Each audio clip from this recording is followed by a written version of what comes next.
ಇಡೀ ನಗರದ ಸಮಗ್ರ ಆಡಳಿತ ನಿಯಂತ್ರಣದ ಉದ್ದೇಶದಿಂದ ರಚಿಸಲಾದ ಗ್ರೇಟರ್ ಬೆಂಗಳೂರು ಪ್ರಾಧಿಕಾರ ಇಂದು ತೀವ್ರ ಹಣಕಾಸು ಸಂಕಷ್ಟಕ್ಕೆ ಸಿಲುಕಿದೆ. ನಗರ ಆಡಳಿತವನ್ನು ಕೇಂದ್ರೀಕರಿಸುವ ಉದ್ದೇಶದಿಂದ ಬಿಬಿಎಂಪಿಯನ್ನು ವಿಸರ್ಜಿಸಿ ಜಿಬಿಎ ಸ್ಥಾಪನೆ ಮಾಡಿದ ರಾಜ್ಯ ಸರ್ಕಾರ ಇದೀಗ ಆ ಸಂಸ್ಥೆಗೆ ಅಗತ್ಯವಾದ ಅನುದಾನ ನೀಡುವಲ್ಲಿ ವಿಫಲವಾಗಿದೆ. ಜಿಬಿಎ ಅಧೀನದಲ್ಲಿ ನಗರವನ್ನು 5 ನಗರ ಪಾಲಿಕೆಗಳಾಗಿ ವಿಭಜಿಸಿ ಆಡಳಿತ ವ್ಯವಸ್ಥೆಯನ್ನು ರೂಪಿಸಲಾಗಿದೆ.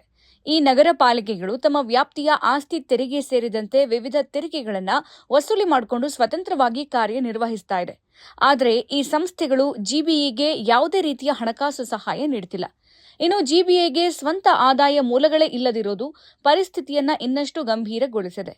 ನಗರ ಪಾಲಿಕೆಗಳು ಆರಂಭದಲ್ಲಿ ಅನುದಾನ ನೀಡುವುದಾಗಿ ಭರವಸೆ ನೀಡಿದರೂ ತಮ್ಮ ಬಜೆಟ್ನಲ್ಲಿ ಜಿಬಿಎಗೆ ಯಾವುದೇ ಹಣದ ಮೀಸಲಾತಿ ಮಾಡಿಲ್ಲ. ಪರಿಣಾಮವಾಗಿ ಜಿಬಿಎ ಸಂಪೂರ್ಣವಾಗಿ ರಾಜ್ಯ ಸರ್ಕಾರದ ಅನುದಾನವನ್ನು ಅವಲಂಬಿಸಬೇಕಾದ ಸ್ಥಿತಿ ನಿರ್ಮಾಣವಾಗಿದೆ.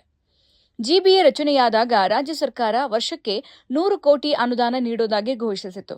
ಆದರೆ ಇದುವರೆಗೆ ₹1 ಬಿಡುಗಡೆಯಾಗಿಲ್ಲ. ಈ ಬಗ್ಗೆ ಜಿಬಿಎ ಮುಖ್ಯ ಆಯುಕ್ತರು ನಗರಾಭಿವೃದ್ಧಿ ಇಲಾಖೆಗೆ ಹಲವು ಬಾರಿ ಮನವಿ ಸಲ್ಲಿಸಿದ್ರೂ ಯಾವುದೇ ಸ್ಪಂದನೆ ದೊರಕಿಲ್ಲ. ಹಣಕಾಸಿನ ಅಭಾವದಿಂದ ಜಿಬಿಎ ಖಜಾನೆ ಸಂಪೂರ್ಣ ಖಾಲಿಯಾಗಿದ್ದು, ಸಿಬ್ಬಂದಿಗೆ ವೇತನ ನೀಡುವುದಕ್ಕೂ ಸಂಕಷ್ಟ ಎದುರಾಗಿದೆ. ಸುಮಾರು 140ಕ್ಕೂ ಹೆಚ್ಚು ಅಧಿಕಾರಿಗಳು ಹಾಗೂ ಸಿಬ್ಬಂದಿ ಜಿಬಿಎ ಅಡಿಯಲ್ಲಿ ಕಾರ್ಯನಿರ್ವಹಿಸುತ್ತಾ ಇದ್ದು, ಏಪ್ರಿಲ್ ತಿಂಗಳ ಸಂಬಳ ಇನ್ನೂ ಬಾಕಿನೇ ಇದೆ. ವೇತನಕ್ಕಾಗಿ ಕಾಯ್ತಾ ಇರುವ ನೌಕರರು ಆತಂಕದಲ್ಲಿದ್ದಾರೆ. ಈ ಪರಿಸ್ಥಿತಿ ಮುಂದುವರಿದರೆ ಜಿಬಿಎ ಆಡಳಿತ ಕಾರ್ಯಚಟುವಟಿಕೆಗಳು ಸಂಪೂರ್ಣವಾಗಿ ಕುಂಠಿತವಾಗುವ ಸಾಧ್ಯತೆ ಇದೆ.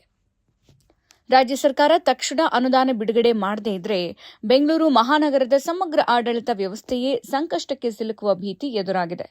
ರಾಜ್ಯ ಸರ್ಕಾರದ ನೆರವಿಗಾಗಿ ಕಾದಿರುವ ಜಿಬಿಎ ಮುಂದಿನ ದಿನಗಳಲ್ಲಿ ಹೇಗೆ ಪರಿಸ್ಥಿತಿಯನ್ನು ನಿಭಾಯಿಸಲಿದೆ ಅನ್ನೋದನ್ನ ಈಗ ದೊಡ್ಡ ಪ್ರಶ್ನೆಯಾಗಿ ಉಳಿದಿದೆ.